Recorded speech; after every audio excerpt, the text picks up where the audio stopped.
3 a.m., March 1, 2008.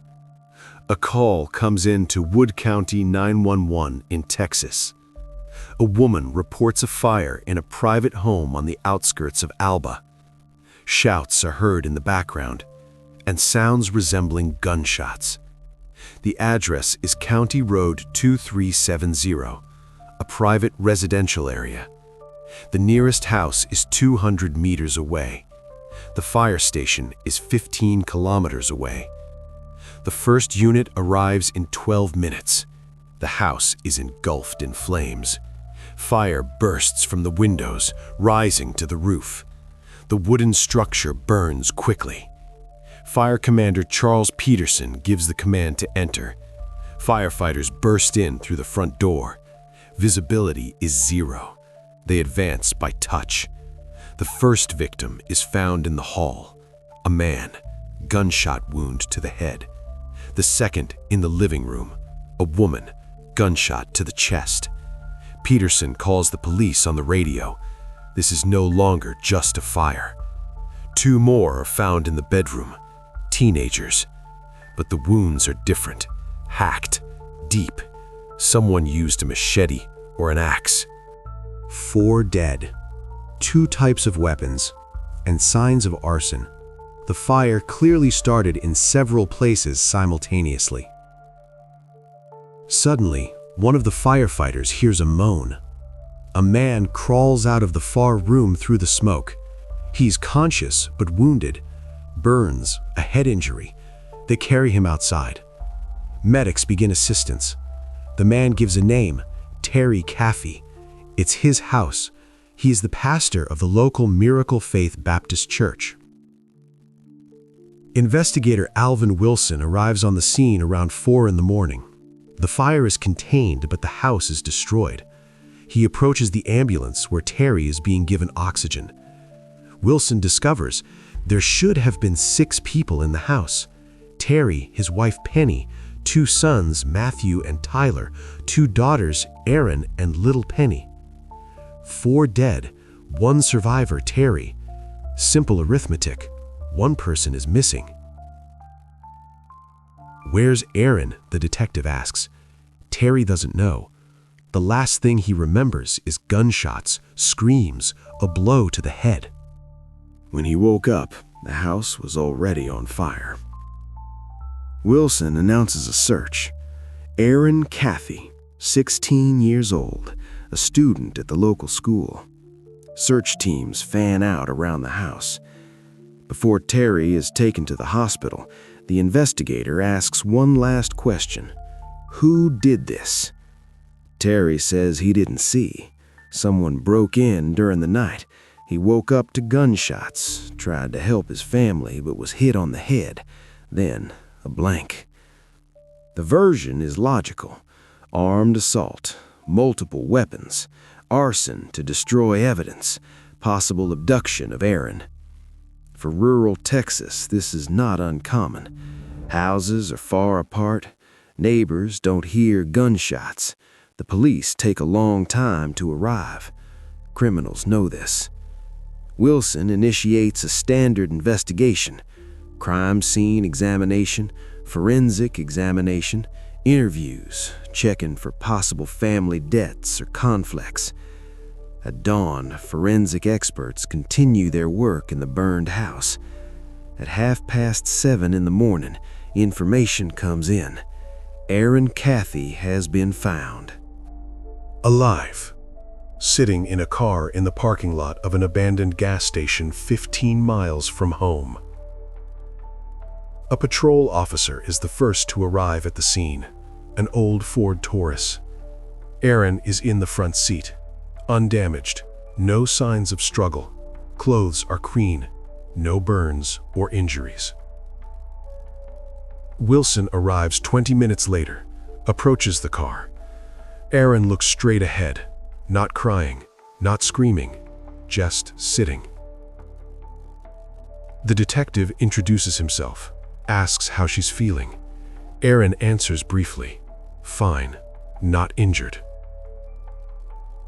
"What happened last night?" Erin is silent for a few seconds. Then she says, "I don't know. I ran away." A logical explanation. Heard gunshots, got scared, ran out, took the car, drove away. But Wilson has been investigating for 23 years. He has seen hundreds of people who lost loved ones. Shock, tears, hysteria, stupor. Erin has none of that. She is calm. Too calm for someone who just lost her entire family. Wilson suggests going to the station to give a statement. Erin agrees without objection. She remains silent the entire way, looking out the window. At the station, she is offered water, food, and a chance to call relatives. Erin refuses, says she is ready to answer questions. And this is where the inconsistencies begin. Erin recounts she woke up to gunshots, ran out the back door, took the car keys from the garage, got into the Ford, and drove away. Wilson checks the details. The back door was locked from the inside, the lock intact. The car keys were found in the burned kitchen, not the garage. And one more point. The gas station where Erin was found is in the opposite direction from the nearest town. When a person runs away in a panic, they drive towards people, towards help, towards the police. Erin drove into the wilderness and just sat there. Didn't call 911, didn't look for help, waited. Wilson understands. The external attack theory doesn't hold up. And the real answers are not in the burned house, but in the testimony of this girl who was 15 miles from the scene without a single scratch, while her entire family died in the fire. Detective Wilson requests the full file on the Caffey family. When the external attack theory collapses, you need to understand who you are dealing with, who these people are, what their relationships were like. Were there conflicts? Terry Caffey, 41 years old, pastor of Miracle Faith Baptist Church in Alba, served there for 8 years. Before that, he worked in an auto repair shop, then received a theological education. Married to Penny, 3 younger children, Matthew 13, Tyler 8, little Penny 6. The eldest, Erin 16. The family is well known in the county. Terry leads Sunday services, organizes youth meetings, and engages in charity work. Penny teaches Sunday school, an active parishioner. Wilson begins interviewing people from the church community. Everyone says the same thing. An exemplary family. Terry is strict but fair. Penny is caring. The younger children are obedient. Erin is the pride of the community. Soloist of the church choir, soprano voice, performs at all services. An excellent student at school. GPA 4.2 out of 5. Plans to go to college. Wants to study music. At first glance, an ideal portrait. But Wilson knows there are no ideal families. Somewhere there is a crack. Something that led to 4 people dying and 1 surviving and calmly waiting in a car in an empty parking lot. The investigator digs deeper, talks to Erin's teachers at Alba Golden High School. They confirm a diligent student, never had problems. But one of the teachers mentions a detail. For the past 6 months, Erin had been frequently asking to be excused from classes, said she wasn't feeling well, or that she needed to help at church. Wilson requests attendance records. Indeed, since September 2007, Erin missed 32 school days. A lot for an excellent student. The official reason? Family circumstances. The detective talks to Erin's friends from church. Here, the picture begins to change. One of them, Samantha Green, says in recent months Erin was somewhat withdrawn, communicated less, constantly exchanged messages with someone on her phone, answered questions evasively. Wilson clarifies, who was she communicating with? Samantha doesn't know for sure, but she heard a name, Charlie. The detective pulls Erin's phone records. She has a simple Nokia, no internet, calls and SMS. Since November 2007, active correspondence with one number, daily, 50 to 70 messages a day. Wilson runs the number. Registered to Charlie Wilkinson, 19 years old. Lives in the neighboring town of Greenville, 20 miles from Alba. Works in construction. Has a criminal record. Minor hooliganism at 18. Probation. The detective finds photos of Charlie on social media, MySpace, Facebook. Tattoos on his arms. Photos with friends at parties. Beer. Cigarettes. A standard portrait of a working-class guy who isn't eager to build a career. The complete opposite of the world Erin lived in. A Baptist community. Strict rules. Prohibition of alcohol. Modesty in dress. Early marriages within the church. Wilson returns to interviewing family acquaintances. Asks directly, did Erin's parents know about Charlie?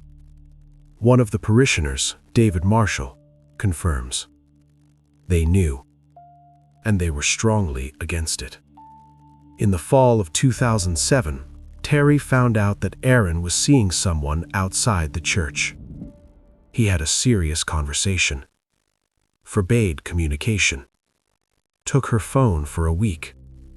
Restricted her outings. Erin promised she would break off the relationship. But the correspondence in the phone records did not stop. It just became more discreet. Erin deleted messages. Met Charlie secretly. In December, Terry found out about it again. A church parishioner saw Erin with a boy near the shopping center in Greenville. Told her parents. Terry called Erin for a talk, this time harsher. He said that if she didn't stop, the consequences would be serious. He would forbid her from participating in the choir, would not allow her to go to college, would limit her contacts with friends. Penny supported her husband. For them, it wasn't just a matter of parental control. It was a matter of faith. Charlie was not part of their community. He lived a different life. They saw him as a threat to their daughter's future. Erin outwardly agreed, again promised to break off the relationship. But January phone records show communication continued. Moreover, the intensity increased, up to 100 messages a day. In February 2008, Terry made a radical decision. He took Erin's phone away permanently, forbade her from using the computer unsupervised, established a rule: immediately home after school, no meetings with friends without permission. Effectively, house arrest. For a 16-year-old girl who was used to a certain freedom, this was a blow. Erin's classmates say, in the weeks leading up to the events, she was depressed, hardly spoke, sat alone during breaks, refused to participate in school activities. Her English teacher, Mrs. Thompson, even asked if everything was all right. Erin replied that she was just tired, a lot of things to do at church. But there was one detail Samantha Green noticed. A week before the events, Erin asked her, if you had a choice between your family and the person you love, what would you choose? Samantha didn't understand the question, thought it was an abstract conversation, answered something general about the importance of family. Erin nodded and did not return to the topic. Now, as Detective Wilson puts the picture together, this question takes on a different meaning. Erin wasn't just asking, she was already making a decision. A classic conflict between parental control and teenage rebellion. A forbidden romance, family pressure, isolation.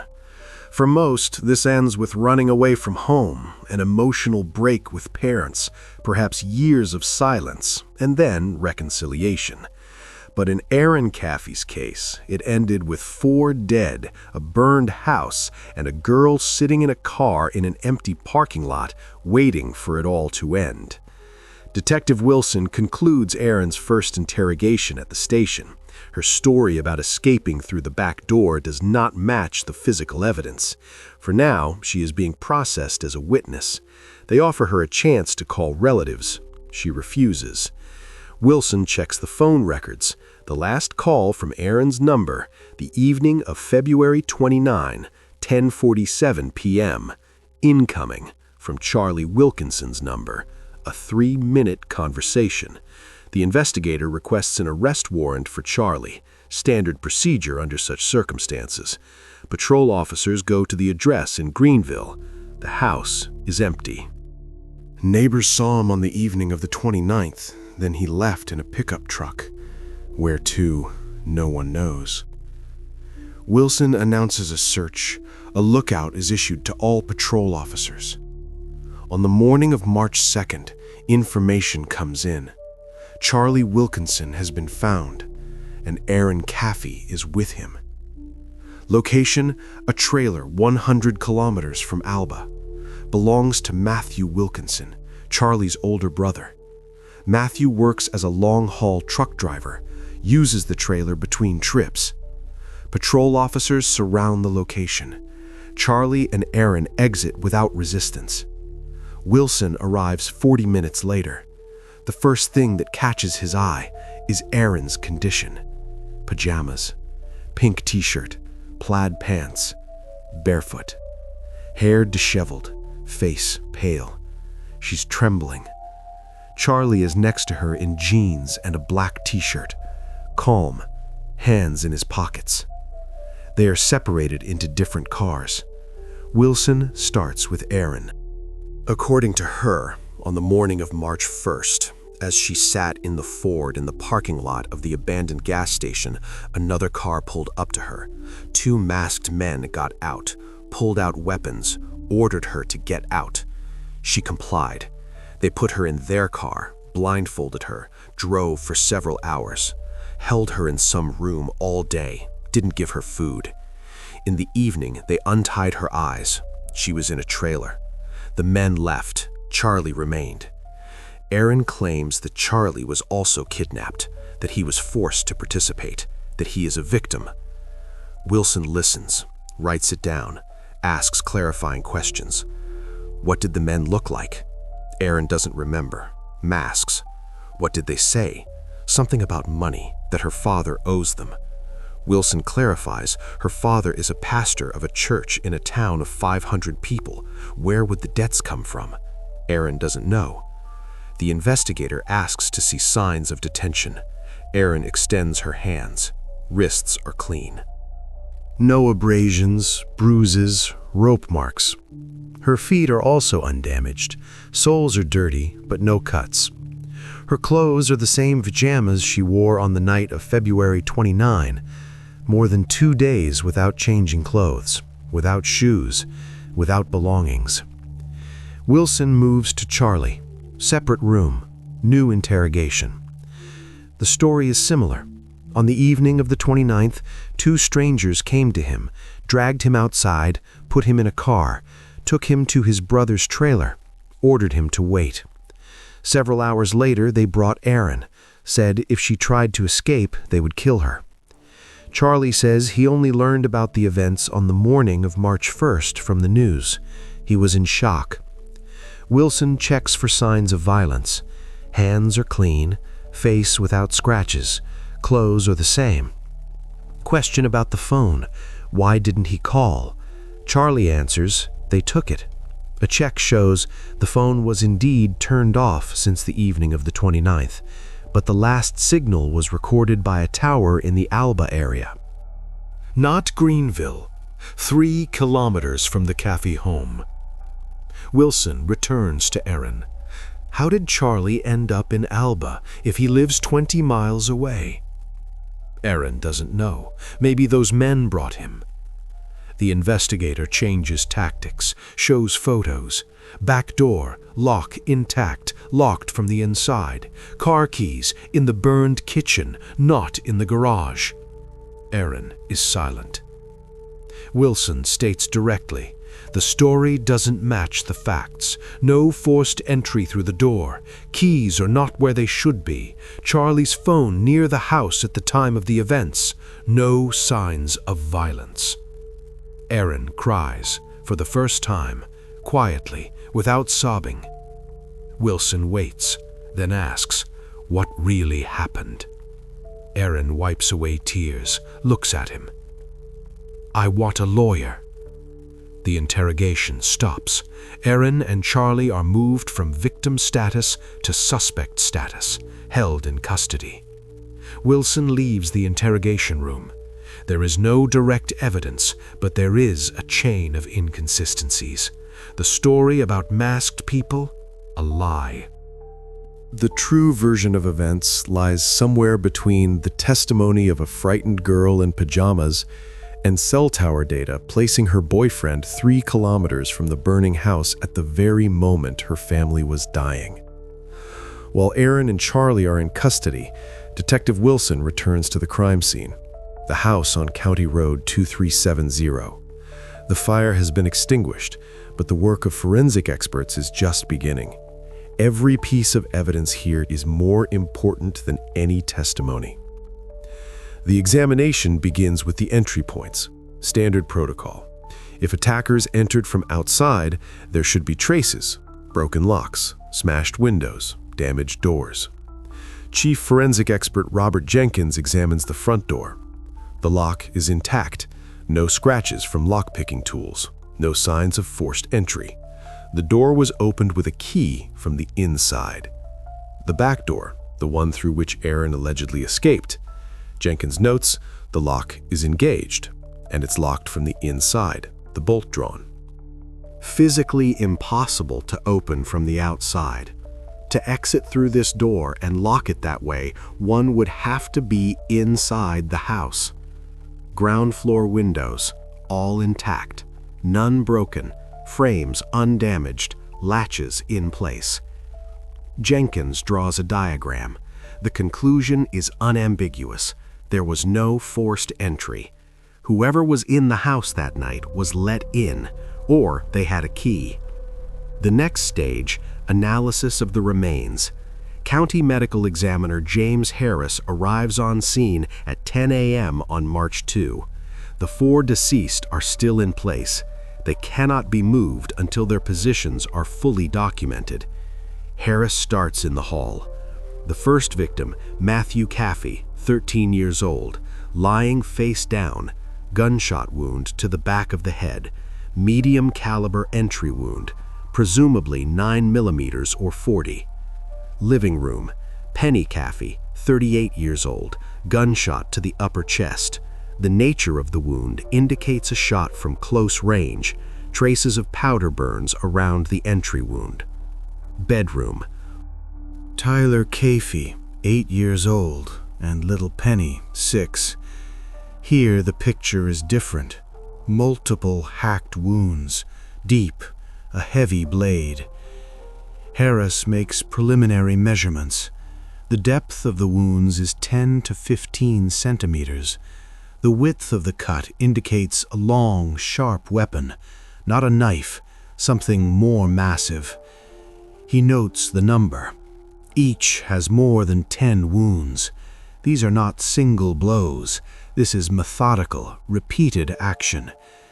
In forensics, there's a term, overkill, excessive brutality, when the killer inflicts much more damage than necessary. This usually indicates an emotional connection to the victim, personal, deep anger or hatred. Harris records this in the report. The nature of the wounds does not correspond to a cold-blooded robbery. Robbers act quickly, efficiently. Here it's different. Here someone took their time, continued to strike again and again. Jenkins continues searching the house. In the far room from which Terry crawled, he finds an interesting detail. On the floor, a puddle of blood. Nearby, drag marks. Terry tried to reach the exit, leaving a bloody trail behind him. But there's something else. On the wall, near the bed, a handprint, bloody. Jenkins takes a photo, collects a sample. The print is clear, and analysis can be performed. The search continues. In the burned living room, forensic experts find shell casings, 9 millimeters, 4 pieces, preliminarily from a Glock pistol or similar model. And then, in the corner of the bedroom, under the charred remains of a closet, Jenkins discovers a weapon. Long, curved blade, the hilt partially charred. He pulls out the find, a sword, a samurai sword, a katana. The blade length is about 70 centimeters. On the blade, traces of biological material. Jenkins packages the sword in an evidence bag. This is the murder weapon, the very one used to inflict the hacking wounds. The question is where it came from. The Caffey family did not have a collection of weapons. Terry is a pastor, not a hunter, not a collector of cold weapons. The sword was brought with them, specifically. Someone planned to use precisely it. By noon, forensic experts complete the initial examination. The picture is taking shape, but gaps remain. Wilson requests a neighborhood canvass. County Road 2370 is a private residential area. Houses are far apart, but perhaps someone saw or heard something. Patrol officers check nearby properties. Most residents were asleep. No one heard gunshots. The houses are too far apart. But one neighbor, Dorothy McGregor, a 72-year-old retiree living 200 meters away, gives a statement. She suffers from insomnia. That night she wasn't sleeping, she was sitting by the window, drinking tea. Around 3 in the morning, she saw a car leaving the Caffey house, headlights off. The car moved slowly, without lights. Dorothy didn't think much of it, thought it was someone from the family leaving early in the morning. But she remembered it because it was strange. Why drive without headlights? She couldn't make out the model. It was dark, the distance, but definitely a passenger car, dark in color. Wilson clarifies the time. Dorothy says between 3 and 3:30. She doesn't remember more precisely. The investigator compares. The 911 call came in at 3 a.m. Firefighters arrived at 3:12. This means the car left after the fire started, but before the services arrived. Someone left the crime scene immediately after the events and did so secretly without headlights so as not to attract attention. Erin claimed she left in the Ford Taurus immediately after hearing the gunshots. If her version is to be believed, she should have left the house before 3 a.m. But Dorothy saw the car between 3 and 3:30. Another inconsistency in the testimony of the pastor's family's only survivor. Wilson issues a lookout for Charlie's car. A Chevrolet Silverado, silver pickup truck. If Charlie was indeed kidnapped, the car should be near his house in Greenville. If not, his story is a lie. Around 2 p.m. on March 2, a message comes in. A patrol officer stops the Silverado on Highway 69, 40 miles from Alba. Charlie is not driving. A young man introduces himself, Charles Wade, 20 years old, Charlie's friend, says he borrowed the car on the evening of February 29th. The patrol officer asks to search the vehicle. Wade is nervous, but agrees. In the truck bed, a black sports bag. Inside, a 9mm Glock pistol, a box of ammunition, and a Nintendo DS gaming console in a pink case. On the back, a sticker, Penny. Wade is arrested. The car is impounded. Wilson arrives an hour later. Forensic experts find more items: women's jewelry, a silver chain with a cross, a Timex men's watch. Terry Caffey from the hospital confirms the watch is his, the chain is his wife's, the console belongs to his youngest daughter. Items from the house on County Road 2370. Wilson begins interrogating Wade. At first, he is silent. The investigator shows him the pistol, states directly, ballistic examination will take several hours. If it matches, life imprisonment, or the death penalty. Texas doesn't forgive. Wade is nervous. 10 minutes later, he says, "I want a deal." He begins to tell his story. On the evening of February 29th, Charlie called, asked for help. Wade came to him in Greenville around 9. There was another guy there, Matthew, no last name. The three drove to the Caffey house. On the way, Charlie explained his girlfriend Erin wants to leave her parents. They are keeping her locked up, threatening to send her to a religious camp. They need to get her, take her away. Wade thought just help a girl escape from strict parents. They arrived at the house around 2:30 a.m., waited for a signal. Around 3, Erin came out of the house, approached the car, said everyone was asleep, and gave Charlie the front door key. Wilson clarifies. She gave the key herself. Wade confirms. Charlie, Wade, and Matthew entered the house. Erin stayed in the car. Inside, Charlie pulled out a pistol. Wade got scared, asked why. Charlie replied, just in case. Charlie and Matthew went into different rooms. Wade stayed in the hall. Then, gunshots. Screams. More gunshots. Wade ran out, got into the car. Erin in the back seat. Calm. A few minutes later, Charlie and Matthew came out. Matthew had a sword. Blade covered in blood. They drove without headlights. Drove several miles. Charlie handed Wade a bag with things. Told him to hide it. Then, he dropped Erin off at the abandoned gas station. Told her to wait. Wilson clarifies. Erin was in the car the whole time. Knew what was happening. Did not stop them. Did not call the police. Wade confirms. Ballistic examination confirms the pistol matches the shell casings from the crime scene. Charles Wade is arrested for complicity. For direct perpetration. The third person, Matthew, still needs to be found, and most importantly, to determine Erin's role. Wade's testimony is unambiguous.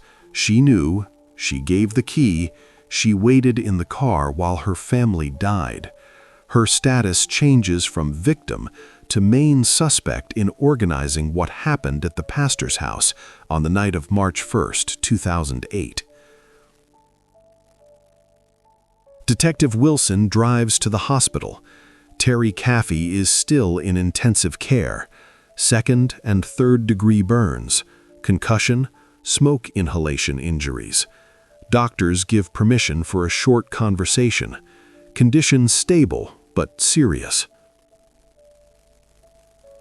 Wilson enters the room. Terry lies hooked up to IVs, face bandaged, hands bandaged. He is conscious. The investigator introduces himself. Terry recognizes him. They already spoke at the crime scene. Wilson explains, detailed testimony is needed. Everything Terry remembers about that night. Terry begins to speak. His voice is weak, but clear. He went to bed around 11 p.m. on February 29. Penny beside him. The younger children were already asleep. Matthew and Tyler in their room. Little Penny in the nursery. Erin in her bedroom. A normal evening, nothing unusual. Woke up to a sound, sharp, loud. At first, he didn't understand what it was. Then a second sound, a gunshot. He knew for sure, a gunshot. Jumped out of bed. Penny woke up too, screamed, asked what was happening. Terry ran to the bedroom door, opened it. The hall was dark, but he heard footsteps, strange voices, men's voices. He shouted, "Who's there?" There was no answer. Instead, another gunshot. The bullet missed, hit the wall. Terry slammed the door shut, tried to block it, but the door had no lock from the inside. Penny was pacing the room, tried to call on the phone, the landline. The line was dead. Someone had cut it. Terry heard sounds from other rooms, screams. Matthew was screaming, then it stopped. The door to their bedroom burst open. A person entered, face covered by a mask, a pistol in his hands. Terry lunged at him, tried to knock the weapon away, but a second person hit him from behind with something heavy on the head. He fell. His consciousness swam, heard Penny scream, then a gunshot, then silence. Terry tried to get up. Couldn't. His head was spinning. Blood ran into his eyes. Heard someone walking through the house, opening closets, looking for something. Then a smell. Gasoline. Sharp, pungent. He understood. Arson. Needed to get out. Crawled to the door. Crawled into the hallway. Smoke was already filling the room. Fire in the living room. Reached the far room. There was a window there. Tried to open it. Couldn't. His hands wouldn't obey. Lost consciousness. Woke up when the firefighters were already putting out the house. Wilson listens carefully, takes notes, asks clarifying questions. How many attackers were there? Terry says at least 2, maybe 3. Doesn't remember exactly. It all happened quickly. Did he see faces? Terry denies it. Masks, darkness, couldn't make them out. Did he recognize voices? No, unfamiliar. Wilson asks the main question, where was Erin? Terry stops, silent for a few seconds. Says, I don't know, didn't see her that night, didn't hear her voice, don't remember her screaming. The investigator clarifies, her room is on the 2nd floor next to Matthew's and Tyler's rooms. Terry confirms, but he didn't hear her. Wilson shows a photo of Charles Wilkinson, asks, was this man in the house? Terry looks, shakes his head, don't recognize him. Maybe. Masks hid faces. The detective shows a photo of Charles Wade. Same answer. Not sure. Terry asks about his daughter. Where is she? What happened to her? Wilson answers cautiously. Erin is alive, under police supervision, being interviewed. Terry breathes a sigh of relief. Thanks God, at least she survived. Wilson doesn't tell him the truth. Doesn't tell him that Erin is suspected of organizing it, that she gave the key, that she waited in the car. Terry just lost his wife and 3 younger children. To learn that his eldest daughter is involved, that could break him. The investigator concludes the interrogation, thanks him for his testimony, promises to find those responsible. Leaves the room, sits on a bench in the hospital corridor, analyzes the information. Terry's testimony confirms the attack theory, but there's a strangeness. He didn't hear Erin, didn't see her. She simply disappeared from the house at the moment the others were dying. The attackers systematically went through the rooms, killed Matthew in the hall, shot Penny in the bedroom, went into the younger children's room, Tyler and little Penny, used a sword, set the house on fire. But they didn't touch Erin, didn't even enter her room. Or they did, and she calmly left with them. Wilson remembers Wade's words. Erin waited in the car, knew the plan. Gave the key. This wasn't a kidnapping, this was participation, voluntary, conscious. The question is how deeply she was involved. Did she just want to escape from her parents and didn't know Charlie would go that far? Or did she plan everything from the very beginning? Did she know the family would be killed and agreed to it for the sake of a life with the guy her parents forbade her to see? Wilson returns to the station. Erin is still in the interrogation room. Her lawyer hasn't arrived yet. Officially, he cannot speak with her, but he can observe. The station has a standard video surveillance system, cameras in every interrogation room. Recording is continuous. This is not just for gathering evidence, it's for safety, for recording the behavior of suspects. Wilson sits in the monitoring room. On the screen, Erin. She's alone, sitting at a table for several hours now. The investigator rewinds the recording, watches how she behaved while he was away. The first few minutes after she was left alone, Erin sits calmly, stares at the wall, then begins to examine the room. Stands up, approaches the mirror. It's a one-way glass panel. She doesn't know she can be observed from behind it. Erin looks at her reflection, fixes her hair, runs her fingers over her face, checks for traces of tears. Then she sits back down, puts her hands on the table, examines her nails. Her manicure is a little chipped. She picks at the polish on one finger, concentrated, as if this is the most important task right now. Wilson continues to watch. Erin stands up again, begins to walk around the room, small steps and a circle, then stops and begins to hum something. The investigator turns up the volume. The melody is discernible, a pop song, something from the charts. Erin hums it softly, almost to herself, swaying to the rhythm. This continues for several minutes, and then she sits down again, puts her head in her hands. She doesn't cry, just lies there. Wilson continues watching. An hour passes. Erin stands up, approaches the door, knocks. The duty officer opens it, asks what she needs. Erin asks for water. The duty officer brings a plastic cup. Erin drinks it down quickly, then asks, "When will I get my phone back?" The duty officer doesn't understand, asks which phone. Erin explains, her Nokia, the one they took when she was detained. She needs to check messages. The duty officer says he doesn't know. The investigator will decide. Erin nods, returns to the table.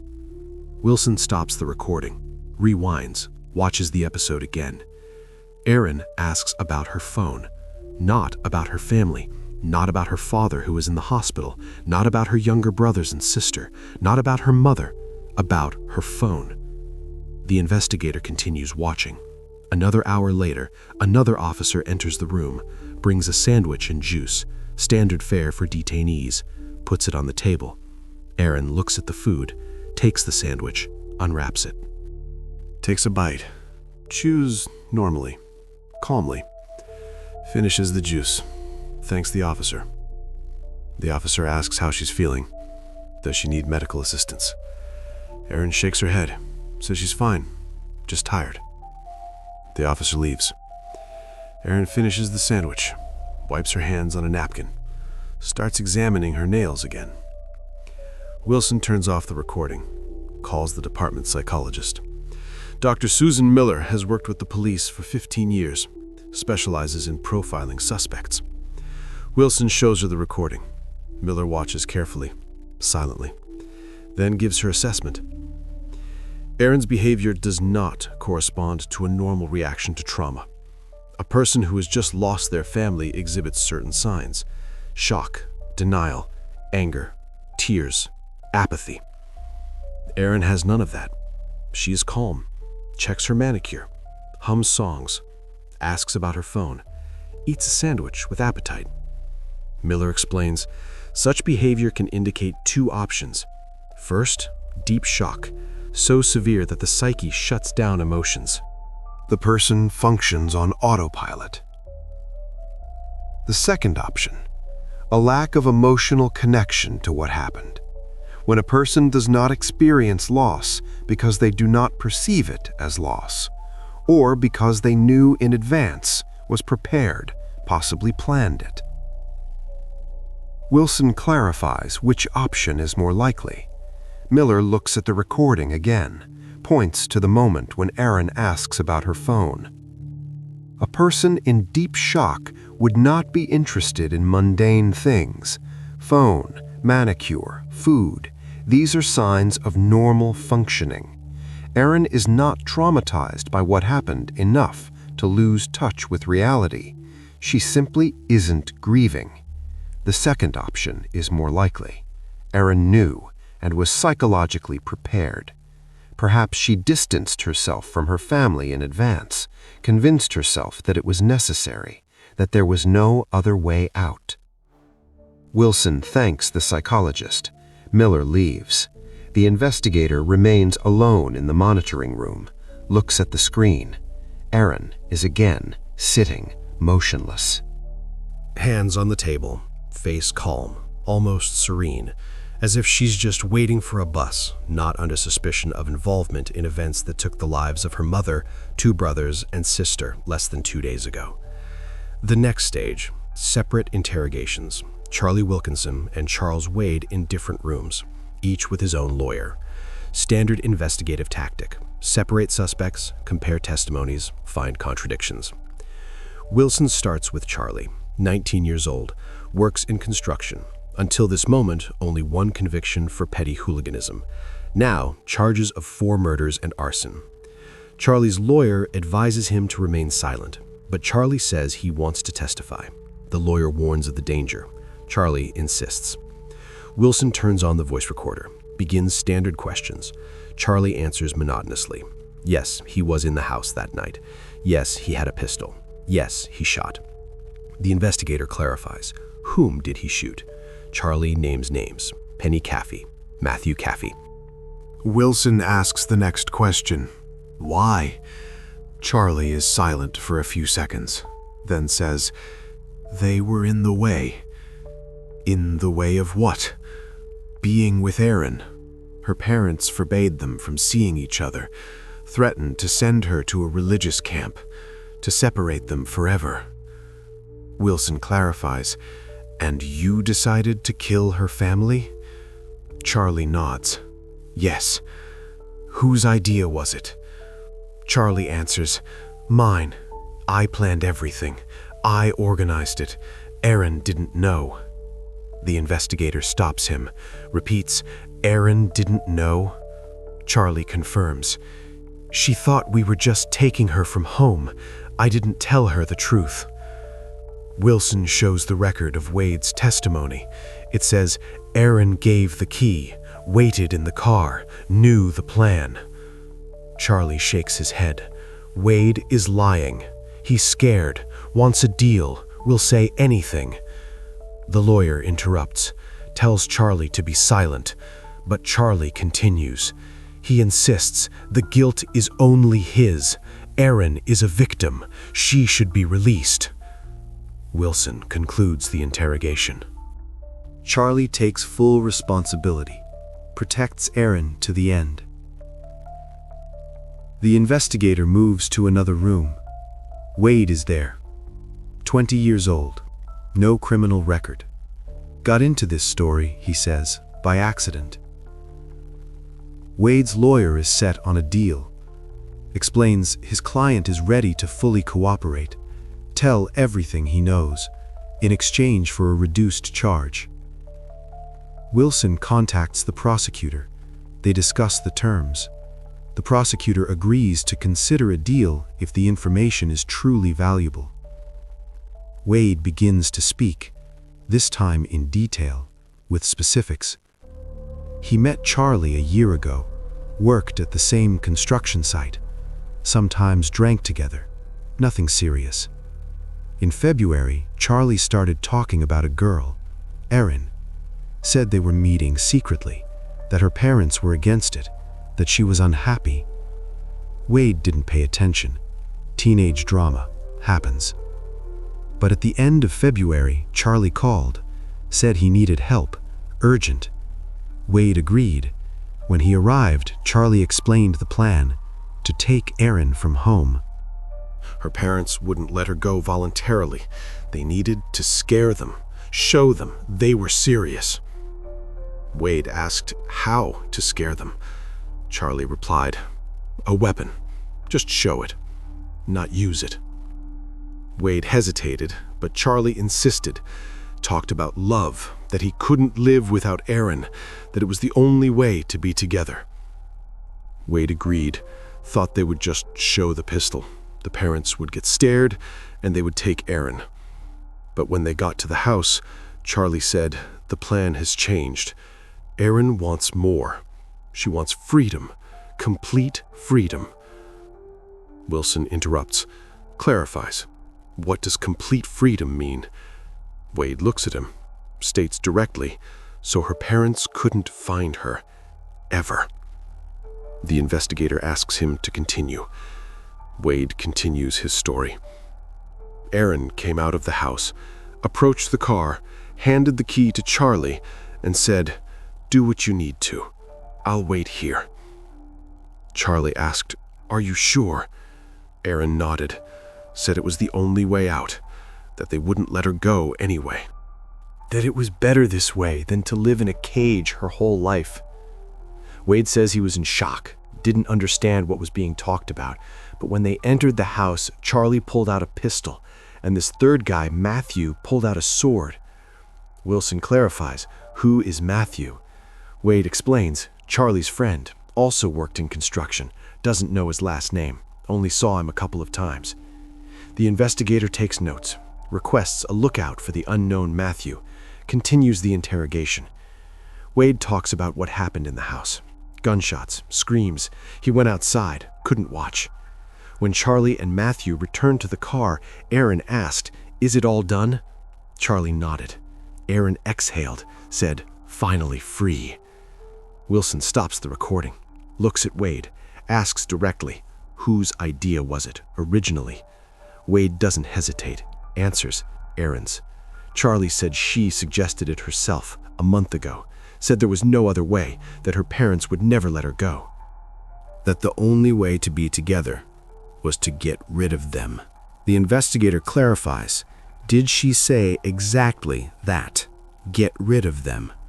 Wade confirms. Charlie quoted her words. Erin said, "I want them to disappear, for them to be gone." Wilson concludes the interrogation, walks out into the hallway. The testimonies of the two suspects contradict each other. Charlie takes the blame, says Erin knew nothing. Wade claims the opposite. She conceived the plan, Charlie merely executed it.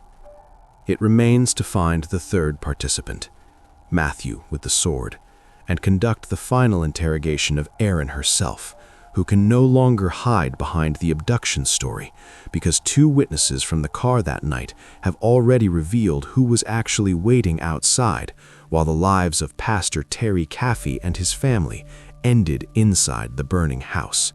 Detective Wilson requests Erin's phone from evidence storage, a Nokia 6300, a simple model, no smartphone, no internet, just calls and SMS. Erin regularly deleted messages. For the last 3 months, the phone is almost empty. A few conversations with church friends. Nothing suspicious. But Wilson knows deleted data can be recovered. He hands the phone over to digital forensics experts at the county office. Specialist David Connor handles the recovery, connects the phone to the computer, launches specialized software. The process takes several hours. By the evening of March 3rd, the results are ready. Connor recovers over 1,000 deleted messages from the last 4 months, correspondence with one number, Charlie Wilkinson. Wilson begins to read. The first messages are dated November 2007, regular romantic correspondence. Erin writes about the church choir, school, future plans.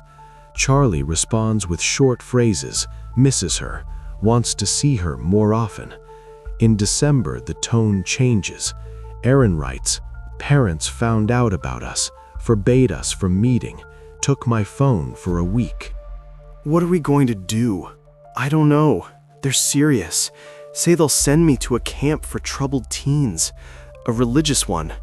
No phones there, no contact with the outside world. We'll figure something out.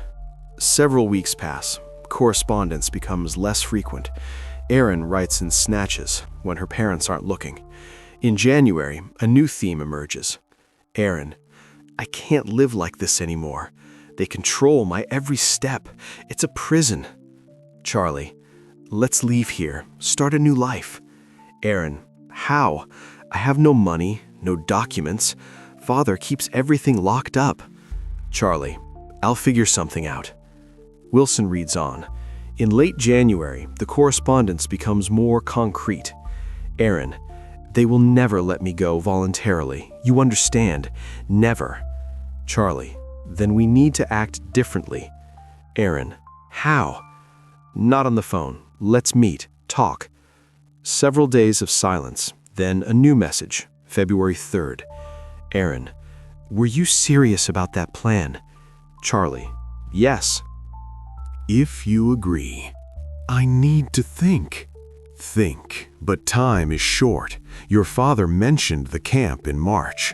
The next week, exchange of short messages. Erin is clearly weighing her options. February 12th, a key message from Erin.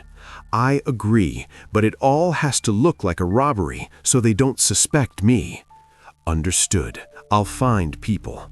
Erin, when? Soon. Get ready. Wilson makes a copy of these messages, hands them to the prosecutor. This is direct evidence of conspiracy. He continues reading. The last week of February, the intensity of the correspondence grows. February 25, Charlie found 2 guys ready to help. Erin, are they reliable? Yes, explained the situation to them, said your parents are dangerous, keeping you by force. Good. When? On Friday, the 29th, late at night. I need to think everything through. February 27th, Erin sends a detailed message, description of the house, where the bedrooms are. Where the parents sleep, where the younger children are, where her room is. Got it. All clear. February 28, the day before the events. Erin, I'll leave the door unlocked, but make it look like a break-in. Break a window or something. Okay. Erin, and another thing. I can't be inside when it happens. I'll go out before. Wait in the car. Whatever you want. Erin, the main thing is for it to look plausible. I'll tell the police later that I ran away, got scared. Last message. February 29, 10:34 p.m. Erin, they're all asleep. Do it tonight. I'll leave the door open. Key in the mailbox. Charlie, come out in 10 minutes. Wait by the road. Erin, I love you. Me too. We'll be together soon. Forever. Wilson closes the file. The evidence is irrefutable. Erin not only knew about the plan, she initiated it, gave precise instructions, provided access to the house, coordinated the timing, created an alibi in advance. The correspondence shows premeditation. Planning over a month, thinking through details, preparing a version for the police. This is not the impulsive decision of a frightened girl. This is the cold calculation of a person who decided to get rid of her family for a relationship with a guy her parents forbade her to see. Wood County Prosecutor John Sigler receives the recovered correspondence. He reviews it with Wilson. The picture becomes clear.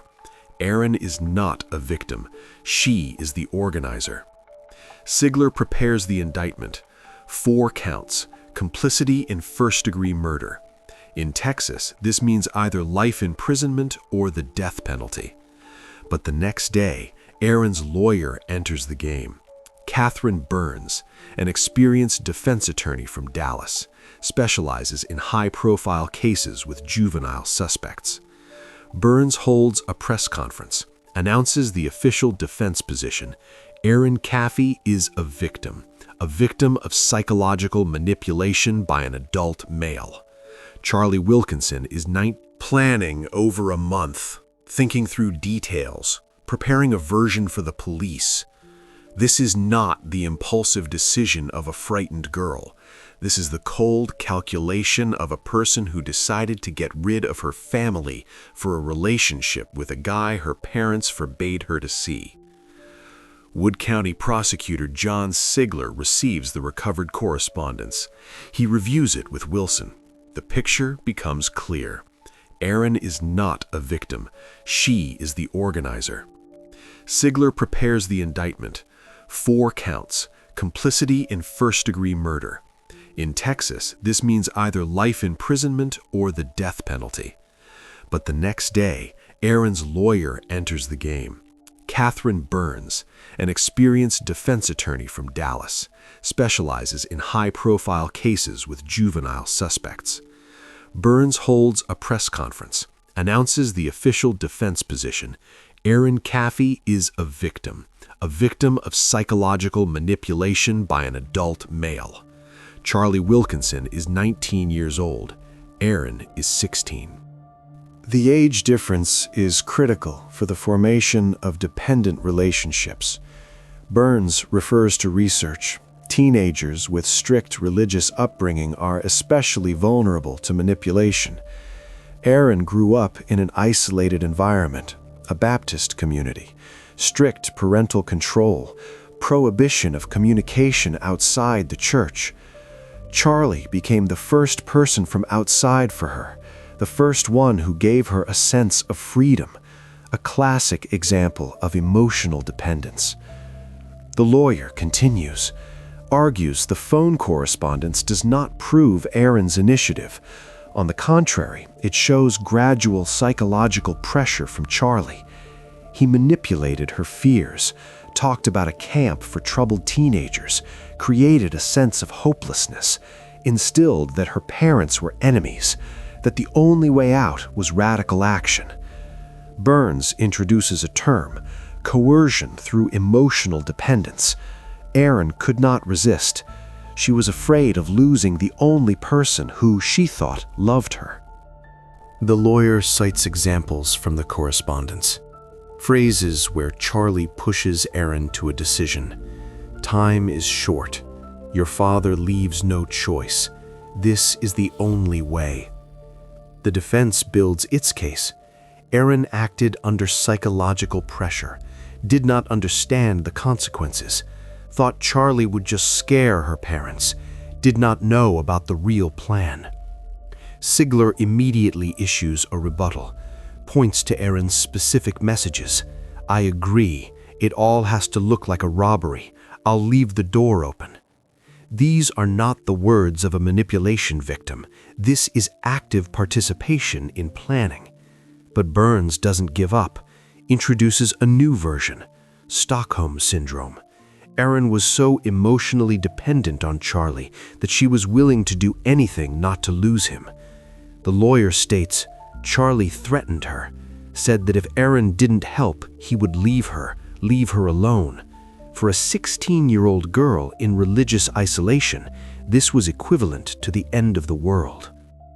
Burns requests a psychological evaluation, wants to prove that Erin was in a state of emotional dependence, close to pathological. Sigler objects, but the court allows the evaluation.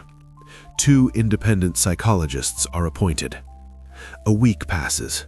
Experts conduct a series of interviews with Erin, tests, behavior analysis. The first expert, Dr. Robert Lynch, gives a conclusion in favor of the prosecution. Erin demonstrates signs of normal cognitive development, understands the difference between right and wrong, capable of making conscious decisions. The second expert, Dr. Elizabeth Gray, gives a contradictory conclusion, sees signs of a dependent personality. Erin sought external approval, was willing to submit to authority for acceptance. 2 contradictory opinions. The defense uses Gray's conclusion, the prosecution, Lynch's conclusion. Wilson continues the investigation, interviews Erin's classmates, searches for evidence of her real state before the events. Most say Erin was calm, did not look scared, did not show signs of violence or psychological pressure. One friend, Samantha Green, gives important testimony. A week before the events, Erin told her, "Everything will change soon. I will be free." Samantha didn't understand then, thought it was about going to college or moving after school. Now, those words sound different. Sigler adds this testimony to the case. Erin knew, planned, waited. Burns counters the phrase, "I will be free," does not prove knowledge of the murder plan. It could simply mean running away from home. The confrontation continues. The defense insists Erin is a victim, manipulated, dependent, unable to resist the pressure of an adult male. The prosecution claims Erin is the initiator, coldly calculating, planning, providing an alibi in advance.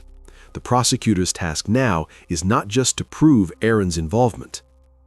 It is to prove that she acted consciously, of her own free will, understanding the consequences, and that it was she who set in motion the chain of events that led to 4 members of her family dying and the house on County Road 2370 turning to ashes on the night of March 1st, 2008. Detective Wilson expands the scope of the interviews. Classmates and the church community provided a general portrait. Now, details are needed. Those who knew Erin better, before Charlie, before the conflict with her parents. The investigator finds Erin's former friend from middle school, Jessica Thomas. They were friends for 3 years, from 6th to 8th grade. Then they drifted apart. Jessica transferred to another school. Jessica gives her testimony, says that Erin was strange, always played a role. In public, the pastor's exemplary daughter, an excellent student, choir soloist. In private, a completely different person. Jessica recalls a specific incident, 8th grade, 13 years old. They were at Erin's house, doing homework. Penny brought them cookies and juice, smiled, asked how school was. When her mother left, Erin said, "I can't stand it when she does that, pretends to be caring. In reality, she just controls my every move." Jessica didn't think much of it then. Teenage rebellion. Normal. But it went further. Erin started telling fantasies. Imagined what it would be like if her parents weren't there, if she lived alone. No rules, no control. Jessica asked, "Are you serious?" Erin laughed, said, "Of course not, just dreaming." But Jessica remembered her gaze, cold, detached, as if she really was picturing it in detail. Wilson takes notes, finds another witness, Emily Carter, studied with Erin in 9th grade. They sat at the same desk in biology class. Emily tells a similar story. Erin constantly lied. Small things, big things, it didn't matter. Told classmates she had a college boyfriend, that he drove a sports car, picked her up after school.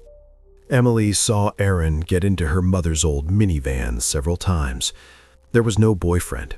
When asked about it, Erin instantly came up with a new version, said they broke up. A week later, she told another story about a new boyfriend, equally fabricated. Emily says, Erin lied so naturally that sometimes it seemed she herself believed her stories.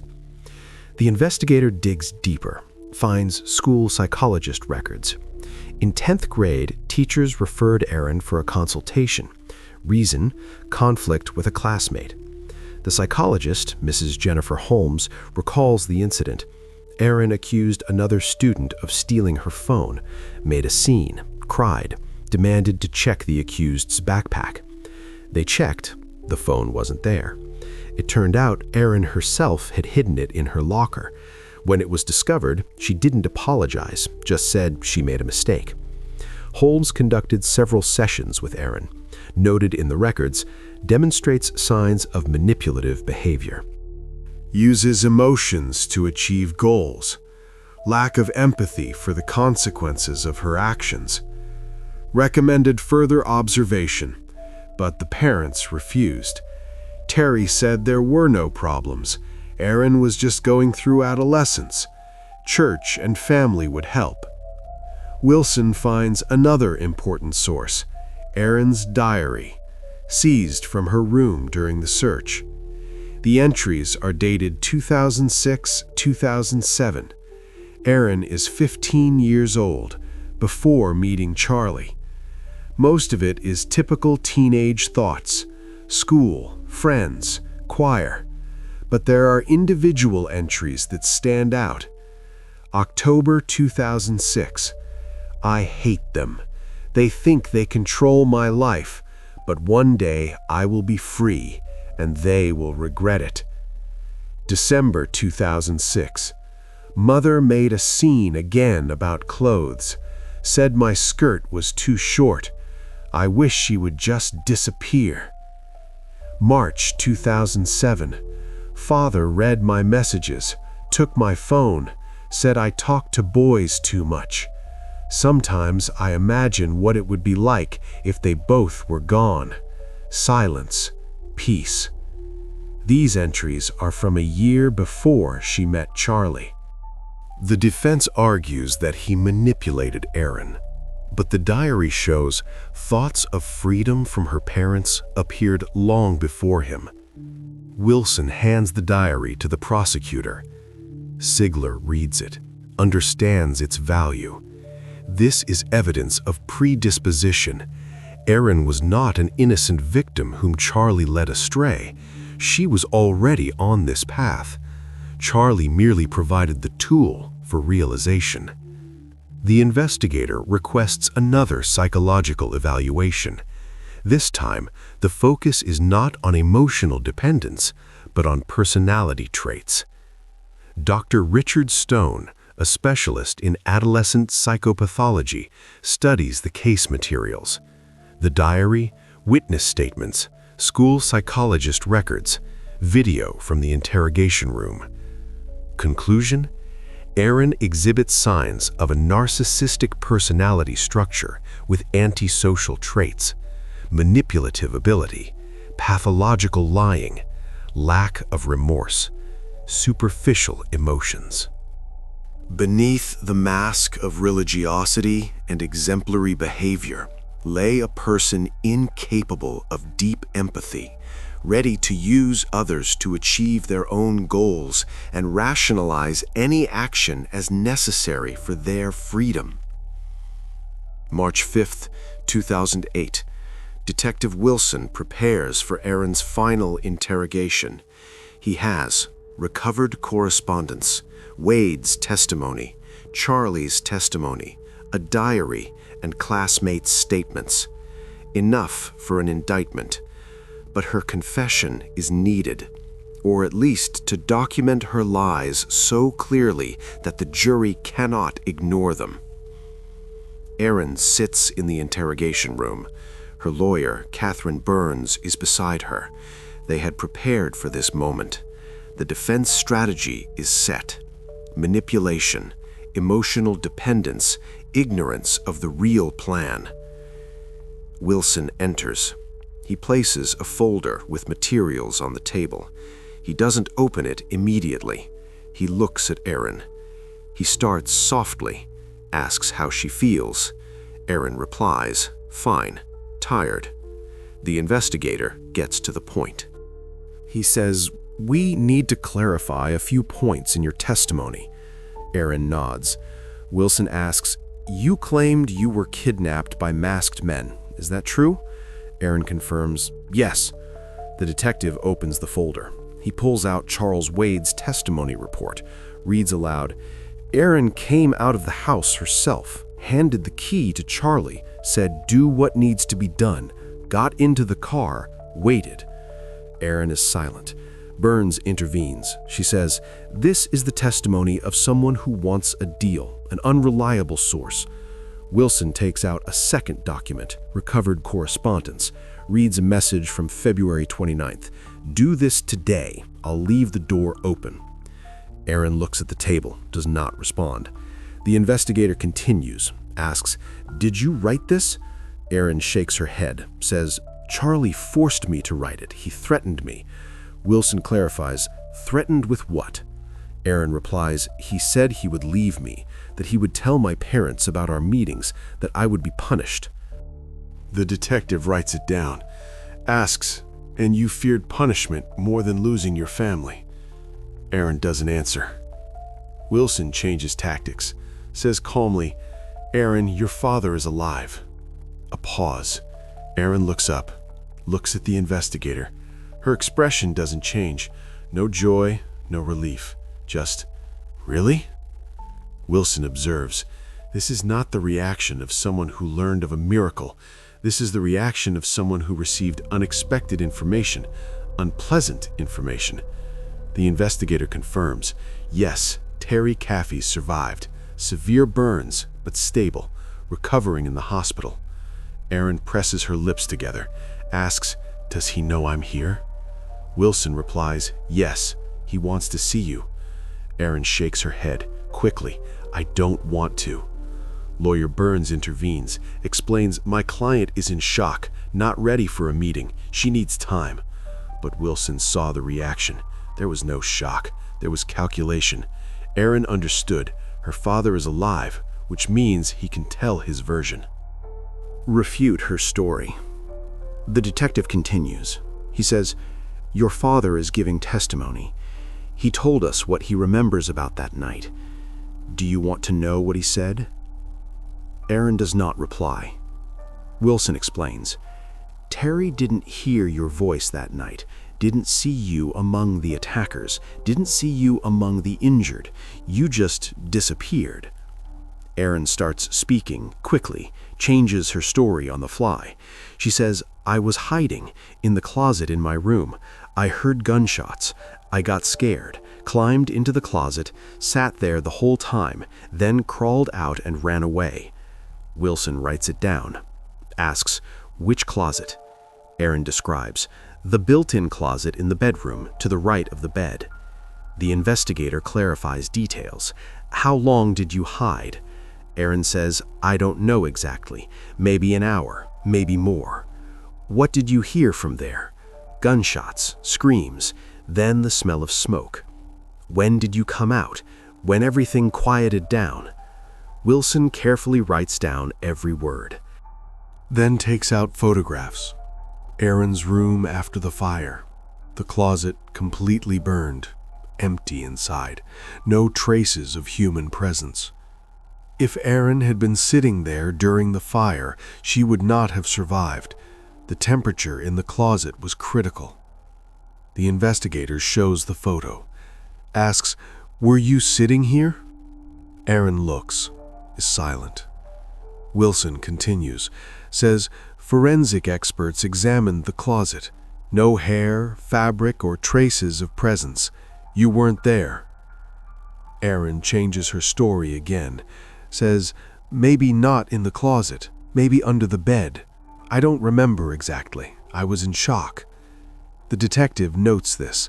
The story changes for the third time during one interrogation. He takes out the testimony of neighbor Dorothy McGregor. Reads, "The car left the house between 3 and 3:30, without headlights. You claimed you left immediately after the shots, but the fire started at 3 o'clock. The car left later, so someone waited until it was all over." Erin is silent. Burns asks for a break. Wilson agrees. 10 minutes. When they return, Erin finally changes tactics. She says, "All right, I was in the car, but not of my own free will. Charlie dragged me out of the house by force, made me wait, threatened me with a pistol." Wilson clarifies, "When did this happen?" Erin says, "I don't remember. It's all mixed up." The investigator shows the correspondence. A message. "I can't be inside when it happens. I'll go out beforehand. I'll wait in the car." Written a day before the events, in advance, of her own volition. Erin reads. Her face pales. Tries to explain. "Charlie made me write it. Dictated what to write." But Wilson shows other messages, those where she gives specific instructions, a description of the house, where the parents sleep, where the younger children sleep, where to leave the key. Erin no longer answers, just sits, looks at the table. Lawyer Burns understands. The interrogation is a failure. Each new version contradicts the previous one. The lies are recorded on video. The jury will see this. Wilson concludes the interrogation. Erin is officially charged with complicity in 4 counts of first-degree murder. The trial is set for June 2008. The investigator leaves the room. Prosecutor Siegler waits for him in the corridor. Asks, "How did it go?" Wilson replies, "She lied 4 times in an hour, changed her story with every piece of evidence presented. And when she learned her father was alive, she wasn't happy, she was scared. It's all on tape." Siegler nods, says, "That's enough for an indictment. The jury will see the real Erin Caffey, not a victim of manipulation, but a cold, calculating person who planned the disappearance of her family and waited in the car while it happened a few meters away from her." Detective Wilson continues to search for the third accomplice, the one Wade called Matthew, the man with the sword. Without him, the picture is incomplete. 2 days of active searching pass, interviewing Charlie's friends, construction colleagues, checking phone records. Finally, on March 7th, they find a lead. Bobby Johnson, 21 years old, worked at the same construction site as Charlie. Resigned on March 2, the day after the events. Moved out of his apartment, tried to leave the state. He is arrested at the Louisiana border, brought back to Texas. Wilson begins the interrogation. Bobby is nervous, realizes he's caught, asks for a lawyer, but then changes his mind. Says, "I want a deal. I'll tell everything." The investigator agrees to discuss the terms. Bobby begins to tell his story. Charlie asked him for help on February 28th, said that they needed to pick up a girl from her parents, that they were holding her by force, a religious cult, dangerous people, might be armed. Bobby agreed to help, for money. Charlie promised $1,000. On the evening of February 29th, they met. Charlie, Wade, and Bobby. Drove to the Caffey house in Charlie's Silverado. They arrived around 2:30 in the morning, parked away from the house, turned off the headlights. Bobby says, a few minutes later, a girl came out of the house. Erin, calm, not scared. She walked to the car, got into the back seat. Wilson clarifies, did she look like she was kidnapped? Bobby shakes his head.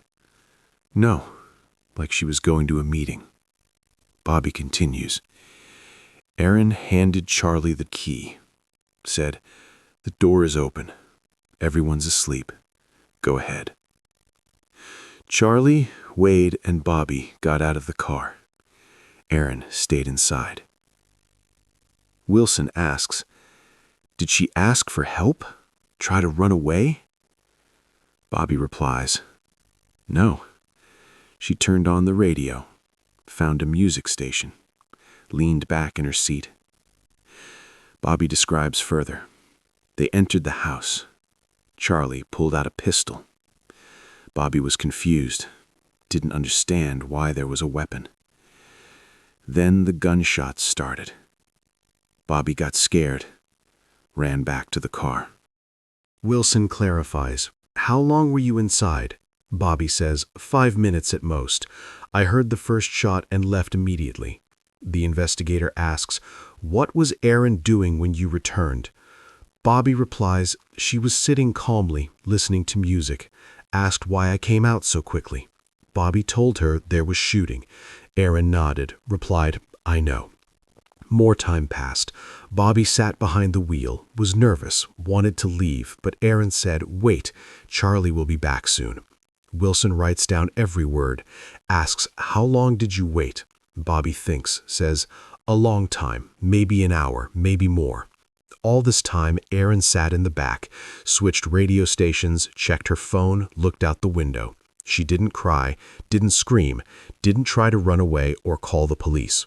Wilson clarifies, did she have a phone? Bobby confirms, yes, a Nokia. She was holding it, texting someone, then put it away. The investigator asks, could she have called 911? Bobby nods, of course. Nothing stopped her. I wasn't even looking at her. I was in shock from what was happening. Finally, Charlie and Wade came out of the house. Bobby saw smoke from the windows. The fire was starting. They got into the car. Charlie started the engine. Wade in the front passenger seat was silent, pale.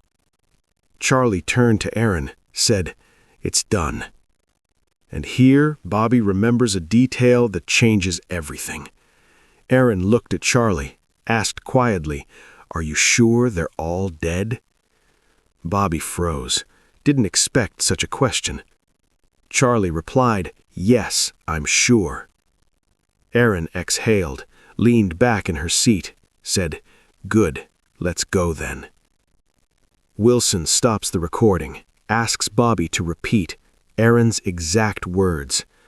Bobby repeats, Are you sure they're all dead? Exactly, word for word.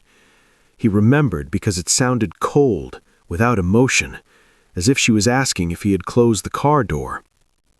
The investigator clarifies the last detail, the timeline. When they arrived at the house, when Erin came out, when they went inside, when they returned. Bobby reconstructs. Arrived 2:30. Erin came out 2:45. Entered the house 2:50. He came out 2:55. Charlie and Wade returned around 3:30. An hour and a half. That much time passed from the moment Erin got into the car until they left. An hour and a half when she could have called 911, run away, asked passing cars for help. She did nothing, just waited, listened to music, and in the end asked if everyone was dead before calmly driving away from the scene where her mother, 2 brothers, and sister had just died.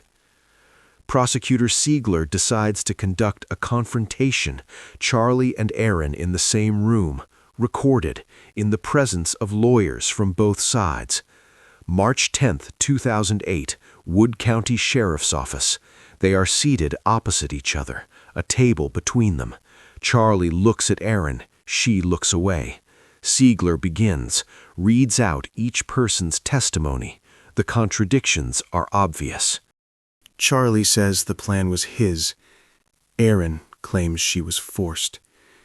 The prosecutor addresses Charlie directly, asks, "Why did you do this? Why did you go so far?" Charlie is silent for a few seconds, then answers honestly, says, "I loved her. I wanted to be with her. She promised." Siegler clarifies, "What exactly did she promise?" Charlie looks at Erin, says, "That we would be together, forever. That as soon as her parents were gone, we would leave, start a new life, get married." Erin sits motionless, her face like stone. The prosecutor continues, asks Charlie, "Did she tell you specifically what needed to be done?" Charlie nods. "Yes, she said there was no other way, that her parents would never let her go, that the only way out was to get rid of them completely." Siegler asks for clarification. "When did she say this?" Charlie recalls, "In early February. They met secretly.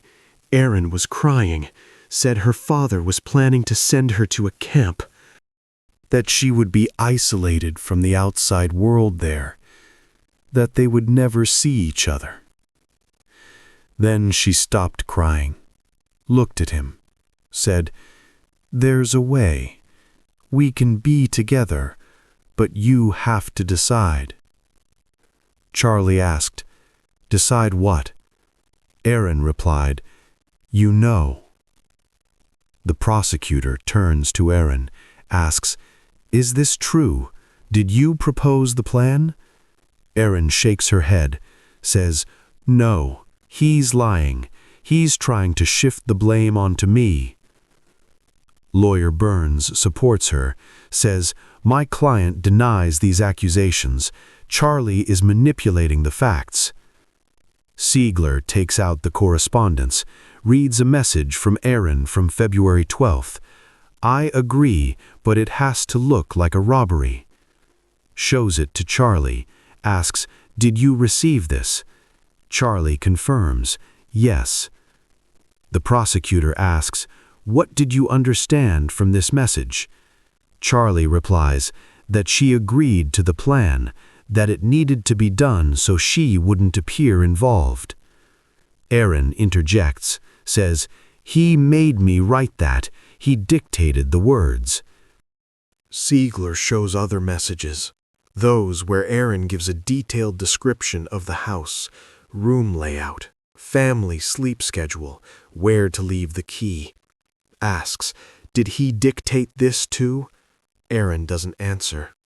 The prosecutor changes the subject, turns to Charlie, asks, did she promise anything in return besides a life together?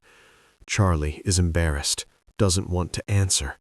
His lawyer advises him to remain silent, but Charlie says she promised that we would be together, as husband and wife, fully.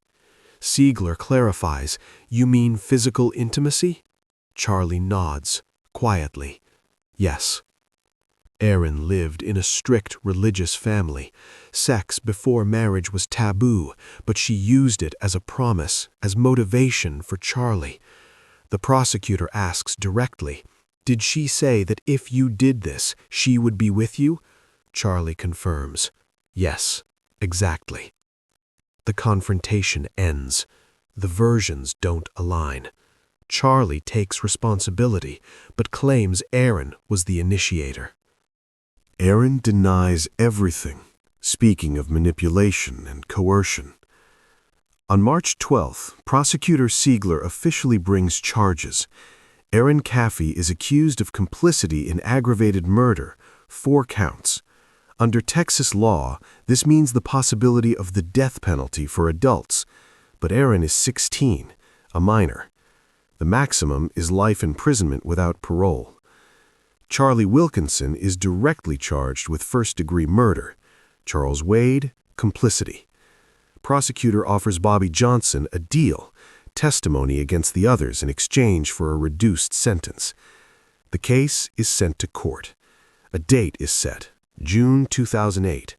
Ahead lies a trial that will show the jury the full picture of how the straight-A church choir girl planned the disappearance of her family and waited in the car, listening to music, while the fate of Pastor Terry Caffey and 4 members of his family was decided in the house on County Road 2370. The investigation gathered enough material for a complete reconstruction. Witness testimonies, forensic data, cell tower timestamps, a detailed picture of what happened on the night of March 1st, 2008 emerges. 2:30 a.m. A Chevrolet Silverado approaches the house on County Road 2370. 4 people in the car. Charlie driving, Charles Wade in the front passenger seat, Bobby Johnson in the back. They park away from the house, turn off the headlights. 2:45 a.m. Erin comes out of the house, dressed in pajamas, barefoot, walks calmly, without hurry, approaches the car, opens the back door, sits next to Bobby. She takes the door key from her pocket, hands it to Charlie over the seat, says, "The door is unlocked. Everyone is asleep. Parents are in the master bedroom. Matthew is in his room to the left of the entrance. Tyler and little Penny are in the children's room to the right." 2:50 a.m. Charlie, Wade, and Bobby get out of the car. Erin stays inside, turns on the radio, finds a music station, country music, quietly so as not to attract attention. They approach the house. Charlie inserts the key into the lock. The door opens silently. They go inside. Bobby sees a pistol in Charlie's hands. He gets scared, didn't expect a weapon. In the car, Erin switches stations, looks for another song, leans back in her seat. 2:52 a.m. First gunshot. Penny Caffey wakes up from the sound, screams, wakes Terry. He jumps up, runs to the door. Second gunshot. Matthew is in the hall, tries to understand what's happening, falls. Terry comes out of the bedroom, sees masked strangers, tries to stop them, gets hit on the head, loses balance. In the car, Erin hears sounds, distant, muffled through the walls of the house, does not react, looks out the window, takes out her phone, checks the time. 2:55 a.m. Charlie enters Terry and Penny's bedroom. She is in the corner of the room, pleads for mercy, shot in the chest. Wade goes to the children's room. Tyler and little Penny woke up from the noise, scared. Wade takes a sword. What forensic experts would later identify as a samurai katana. Multiple strikes, quickly, methodically. Bobby runs out of the house, cannot watch, sits in the car, his hands shaking. Erin asks, "What happened?" Bobby says, "They're shooting in there." Erin nods, replies, "I know," continues listening to music. 3:10 a.m. Inside the house, Charlie returns to Terry. He is still alive, wounded in the head, but breathing. Charlie doesn't finish him off, leaves him, thinks the burns will finish the job. 3:15 a.m.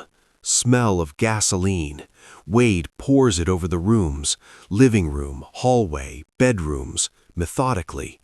Charlie lights the fire, several ignition points simultaneously. The flames spread quickly. In the car, Erin sees reflections of fire in the house windows, does not move from her spot, continues to wait. 3:25 a.m. Charlie and Wade run out of the house. Smoke pours from the windows. The fire has already engulfed the first floor. They get into the car, out of breath. Clothes covered in soot. Charlie turns to Erin, says, "It's done." Erin looks at him, asks quietly but clearly, "Are you sure they're all dead?" Charlie replies, "Yes, I'm sure." Erin exhales, leans back in her seat, says, "Good. Let's go." 3:28 a.m.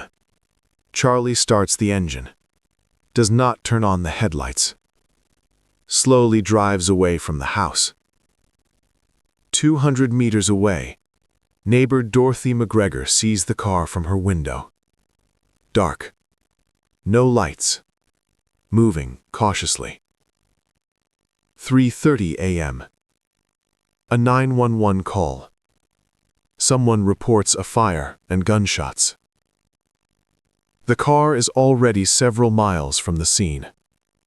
Erin, in the back seat, looks out the window. Her face calm. No tears.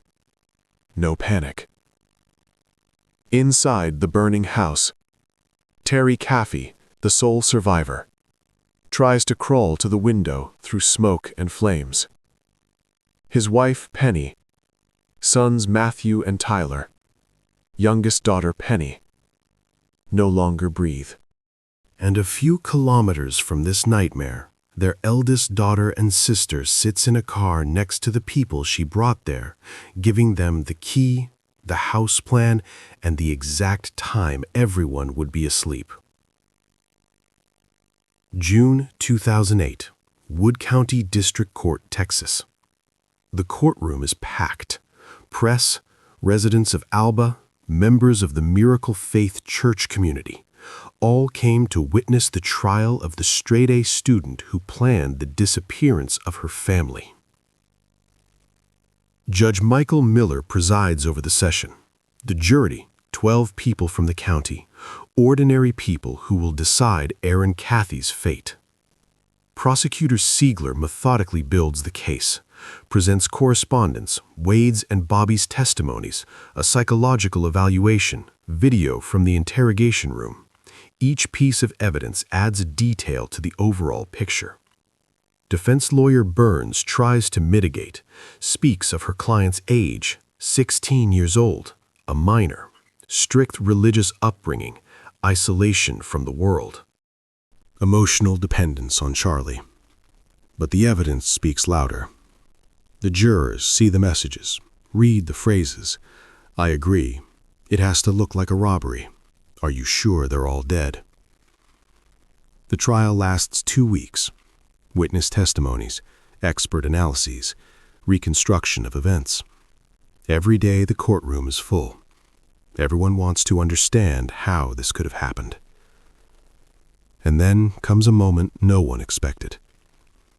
The court calls Erin Caffey.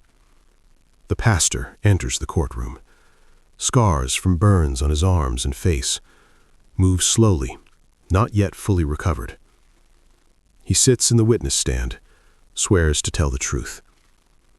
The prosecutor asks standard questions. Terry answers. Confirms the events of that night, describes the loss. Penny, his wife of 38 years. Matthew, 13. Tyler, 8. Little Penny, 6. Terry's voice cracks. He pauses, collects himself, continues. Siegler concludes his questions, hands the floor to the defense. Burns declines to cross-examine. The judge asks Terry, "Do you wish to add anything?" Terry nods, asks permission to address the court. The judge grants permission. Terry stands, turns to the jury, begins to speak. He says he is a pastor, that his entire life is dedicated to serving God, that the foundation of his faith is forgiveness. He lost his wife, lost his 3 younger children, but he does not want to lose his eldest daughter too. Yes, she did a terrible thing. Yes, she is complicit in what destroyed his family. But she is still his daughter, still the person he raised, loved, and taught about faith. Terry says, "I do not want her executed. I do not want another loss. I ask the court to show mercy." The courtroom falls silent. The prosecutor looks at the table. The jury cannot take their eyes off Terry. He continues, says that the same request applies to Charlie Wilkinson and the other participants. He does not want them executed. He wants them to spend their lives in prison. To think about what they did. To seek forgiveness. Terry quotes the Bible. "Forgive, and you will be forgiven." Says that revenge will not bring his family back, that only forgiveness offers a chance at healing. Erin sits at the defense table, looks at her father. For the first time throughout the entire trial, there is emotion on her face. Tears. Quiet. She wipes them away with her hand. Terry finishes, sits down. The courtroom is in complete silence. The judge declares a recess. The jury retires for deliberation. 3 days pass. The jury returns, delivers the verdict. Erin Caffey, guilty on all 4 counts of complicity in first-degree murder. The question of sentencing remains. In Texas, such crimes can carry the death penalty, but Erin is a minor. The law prohibits executing individuals under 18 years old at the time of the crime. The maximum is life imprisonment without the possibility of parole. Judge Miller pronounces the sentence. Takes Terry's testimony into account, his plea for mercy, decides not to impose the maximum sentence. Erin Caffey is sentenced to 2 consecutive life terms plus 25 years. Eligibility for parole will be available in 40 years, in 2048, when she will be 56. Charlie Wilkinson, life without parole. Charles Wade, 15 years as part of a plea deal with the prosecutor. Bobby Johnson, 10 years for his testimony. The courtroom empties. Erin is led away in handcuffs. She turns around, looks at her father. Terry sits motionless, hands folded in prayer. This is the last time Pastor Terry Caffey sees his eldest daughter free. The girl who chose a life with a boyfriend over a life with her family and paid for that choice with 40 years behind bars, while her father remained alone with the memory of those she helped take from his life forever. After the trial, Terry Caffey had to learn to live again. The house on County Road 2370 burned to the ground. There was no point in rebuilding it. Too much pain was associated with that place. He moved to a small apartment in a neighboring town, continued his ministry at Miracle Faith Church. The community supported him, offered him to stay as pastor. Terry agreed, said that faith was the only thing keeping him afloat. The first few months were the hardest. He would wake up at night, remember Penny, Matthew, Tyler, little Penny. The physical scars from the burns healed slowly, the emotional ones even slower. The community raised funds for his treatment, surgeries, physical therapy, psychological support. Terry thanked everyone, said he wouldn't have survived without people's support. 6 months after the conviction, he made a decision. He went to the Gatesville Unit Women's Correctional Facility. Erin was held there. The first meeting lasted 15 minutes. Terry sat on one side of the glass partition, Erin on the other. They talked through a phone. Terry began with a prayer. Erin listened in silence. Then he asked how she was. Erin replied briefly, "Fine, getting used to it." He said he had forgiven her, that he wanted to rebuild their relationship, that she was still his daughter. Erin didn't answer, just nodded. Terry visited once a month. Each visit was the same: prayer, questions about life in prison, attempts to talk about the past. Erin avoided the topic, changed the subject to something else. A year later, Terry asked directly, "Do you repent?" Erin looked at him, said, "I didn't want it to turn out this way." Terry clarified, "But you knew what was planned." Erin fell silent, then replied, "Charlie deceived me. I thought he would just scare you." Terry didn't believe her. The correspondence showed otherwise, but he didn't argue, just said, "I hope one day you will tell the truth, to yourself and to God." Several years passed. Terry remarried, met a woman from another parish, Rebecca, a widow. She had also experienced loss. They supported each other, married in 2012. Terry continued to visit Erin. Rebecca sometimes went with him, tried to establish contact. Erin remained distant, did not want to let her stepmother into her life. In 2014, Erin filed her first appeal, claimed that her lawyer was ineffective, that he didn't present enough evidence of her innocence, that the jury was biased. The appellate court rejected it. The evidence of guilt was too obvious. Correspondence, witness testimonies, interrogation videos. Erin filed a second appeal in 2017, insisted on a review, said she was a victim of psychological abuse by Charlie, that she was coerced into participating. Again, denied. A third appeal in 2020. This time, Erin claimed that the investigation fabricated evidence, that the correspondence was forged, that witnesses gave false testimonies for plea deals. Experts checked. The correspondence was authentic. Metadata matched. Wade's and Bobby's testimonies were confirmed by independent sources. The appeal was denied. The conviction remained in effect. Over the years, Terry gave several interviews, spoke about forgiveness, about how faith helped him overcome the tragedy, wrote a book about his experience. Proceeds from sales went to help other families affected by crimes. In interviews, he was often asked, "How can you forgive?" Terry answered consistently, said that forgiveness is not justification, it is liberation from the burden of hatred, that holding on to resentment means allowing the crime to destroy not only the past, but also the future. They asked him about Erin, if he believed she had changed. Terry answered honestly, "I don't know. I hope so. I pray for it. But only she herself knows the truth of what is in her heart." Today, Erin Caffey is held in the same Gatesville Correctional Facility. She is 32 years old. Eligibility for parole will be available in 2048, another 24 years. In prison, she works in the library, attends courses.